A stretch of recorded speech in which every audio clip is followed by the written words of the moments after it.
saya Zitna Nabila dan saya merupakan salah satu mahasiswa IAIN Tulungagung dari jurusan Ekonomi Syariah.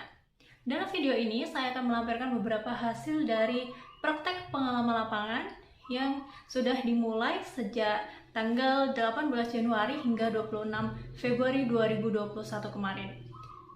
Dan sebelum kita melihat lebih lanjut bagaimana video ini dan bagaimana saya menjelaskan hasil dari laporan PPL saya, yuk jangan lupa like, komen, dan subscribe video ini. Praktek pengalaman lapangan ini saya laksanakan di BUMDes Tunggulsari atau Badan Usaha Milik Desa Tunggulsari, tepatnya di Jalan Melati nomor 4, Dusun Mekarsari, Desa Tunggulsari, Kecamatan Kedungwaru, Kabupaten Tulungagung. Tidak seperti BUMDes di desa-desa lainnya, di Desa Tunggulsari ini memiliki BUMDes yang berupa bangunan atau bisa dibilang gedung serbaguna, gedung kesenian serbaguna. Jadi, gedung ini sebenarnya bisa digunakan untuk banyak kegiatan seperti olahraga, kemudian latihan. Gedung kesenian serbaguna. Jadi, gedung ini sebenarnya bisa digunakan untuk banyak kegiatan seperti olahraga, kemudian latihan kesenian. Bahkan dulu sempat digunakan untuk latihan karawitan, kemudian jaranan, dan lain sebagainya. Hingga saat ini gedung ini digunakan untuk banyak kegiatan masyarakat, terutama olahraga dan juga hajatan. Biasanya yang sering digunakan adalah untuk kegiatan atau hajatan masyarakat, yaitu pernikahan. Selanjutnya yang akan saya sampaikan adalah tentang struktur kepengurusan di BUMDes Tunggulsari ini. Struktur kepengurusan sendiri masih bisa dibilang sederhana atau hanya terdiri dari pengurus inti. Jadi di sana ada penasehat, ketua pengawas, anggota pengawas, ketua, sekretaris, dan juga bendahara. Lalu pertanyaannya, kenapa sih Desa Tunggulsari ini memilih gedung sebagai badan usaha milik desa mereka? Dan ternyata setelah saya melakukan wawancara bersama pimpinan badan usaha milik desa, yaitu Bapak Mahsun, dan juga kepala desa, yaitu Bapak Didi, beliau menyampaikan secara terus terang bahwasanya Desa Tunggulsari ini sebenarnya sudah memiliki gedung pertemuan, tetapi umurnya sudah cukup tua, yaitu sekitar kurang lebih sudah dibangun sejak tahun 1995. Jadi secara tidak langsung kita bisa bayangkan lah bagaimana kondisi gedung saat itu. Kemudian di tahun 2014, ketika ada perubahan atau pembaharuan peraturan tentang BUMDes, maka Kepala Desa Pak Didi berinisiatif untuk membangun kembali dan merenovasi gedung tersebut yang didasarkan atas kebutuhan masyarakat Tunggulsari sendiri. Jika kita membicarakan tentang potensi apa sih yang ada di Desa Tunggulsari ini, sesungguhnya banyak masyarakat desa yang memiliki pekerjaan sebagai pegawai negeri seperti guru, dosen, dan masih banyak lagi. Dan juga ada juga yang bekerja sebagai wirausaha, petani, bahkan juga buruh. Sehingga banyak sekali pertimbangan yang harus difikirkan secara matang untuk memilih salah satu objek atau unit sebagai badan usaha milik desa sendiri. Setelah banyak pertimbangan, akhirnya desa pun memutuskan untuk bergelut di bidang jasa, yaitu menggunakan gedung yang baru saja direnovasi tersebut. Hingga kini gedung tersebut dinamai sebagai Gedung Kesenian Serbaguna Desa Tunggulsari. Hingga pada tahun 2021 ini, gedung tersebut sering digunakan untuk kegiatan-kegiatan masyarakat seperti olahraga, kemudian sosialisasi, hajatan masyarakat seperti acara pernikahan dan lain sebagainya, bahkan juga untuk kegiatan masyarakat dan juga pemerintahan desa untuk mensosialisasikan berbagai macam program yang ada di desa. Gedung tersebut juga hingga saat ini digunakan sebagai tempat perkumpulan bagi pimpinan RT atau juga sebagai kegiatan rutin dari posyandu, bahkan latihan bagi anak-anak yang bergelut di bidang seni, seperti juga jaranan atau juga saat itu atau dulu juga pernah untuk tempat latihan karawitan. Selanjutnya yang kita bahas adalah tentang permasalahan yang ditemukan di lapangan. Setelah saya melakukan observasi, wawancara, dan juga melihat secara langsung di lokasi, saya menemukan beberapa permasalahan atau mungkin sesuatu yang masih bisa ditingkatkan lagi untuk Badan Usaha Milik Desa Tunggul Sari ini. Yang pertama adalah penggunaan teknologi informasi dengan maksimal. Jadi sebenarnya Desa Tunggul Sari ini sudah memiliki yang namanya web. Di sana dilampirkan berbagai macam informasi tentang desa, seperti usaha-usaha masyarakat yang mungkin sudah mulai sukses, kemudian informasi tentang kepengurusan desa, dan masih banyak lagi. Salah satunya juga informasi tentang BUMDes itu sendiri. Namun informasi yang dilampirkan masih sebatas kepengurusan dari BUMDes dan juga foto atau kondisi dari gedung itu sendiri.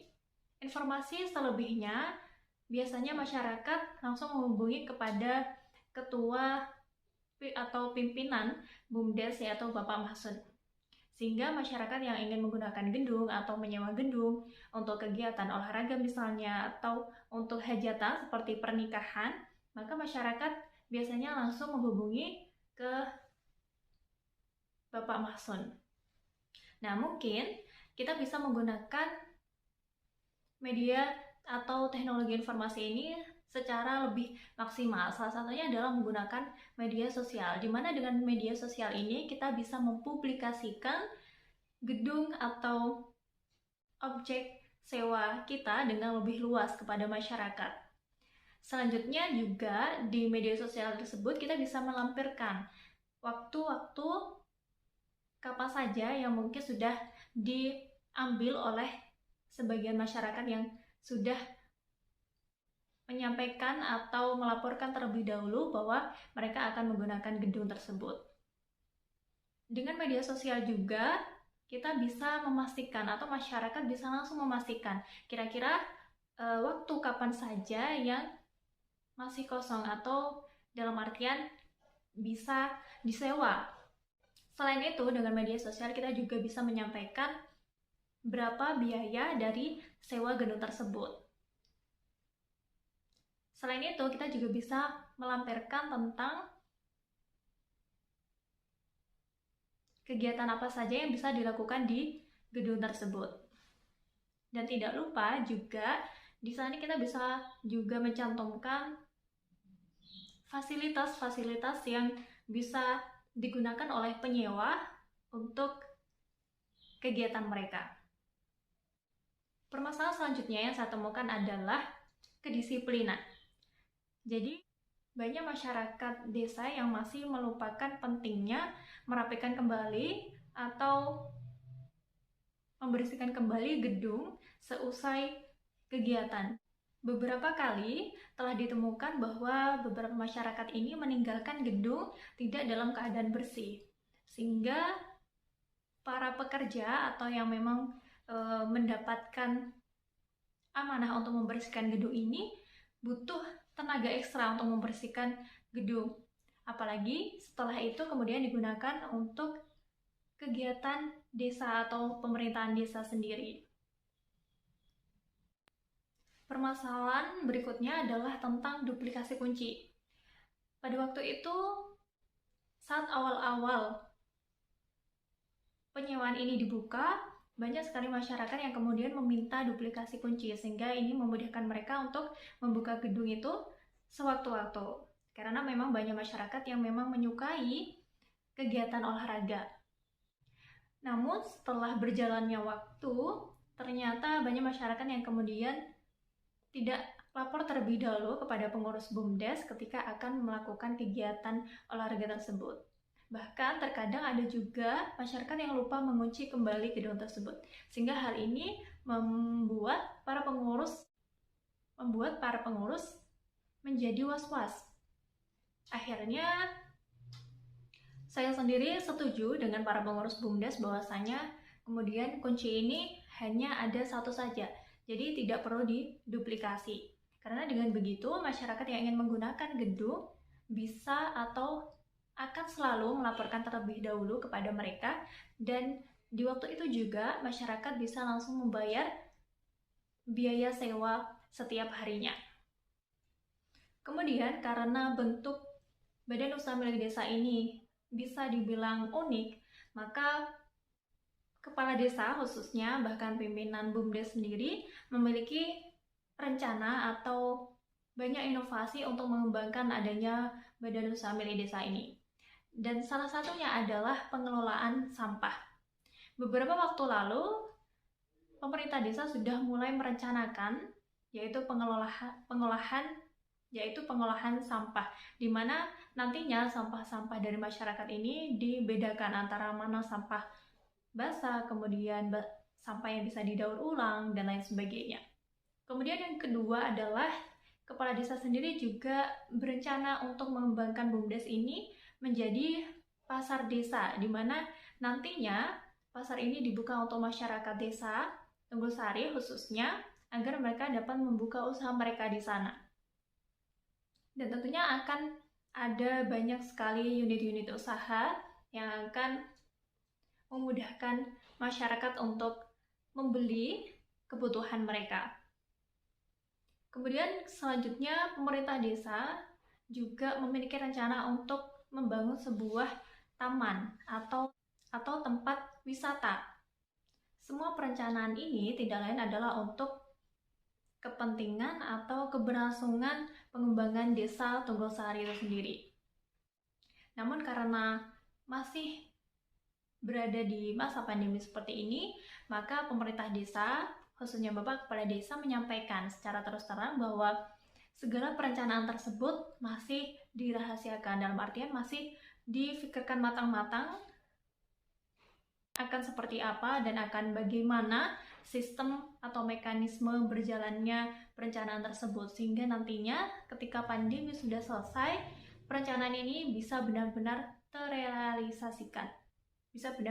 terrealisasikan dan juga masyarakat desa Tunggulsari bisa ikut serta andil di dalamnya. Pendapatan dari taman bunga maupun dari pasar, kemudian pendapatan yang didapatkan dari seluruh perencanaan ini nanti tentunya akan kembali lagi ke desa dan untuk mensejahterakan masyarakat desa Tunggulsari.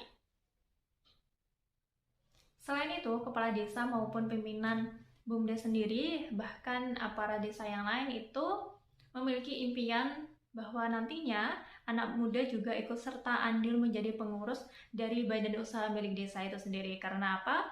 Karena anak muda adalah trendsetter dari sebuah usaha. Tidak terasa sudah sampai ke penghujung video ini.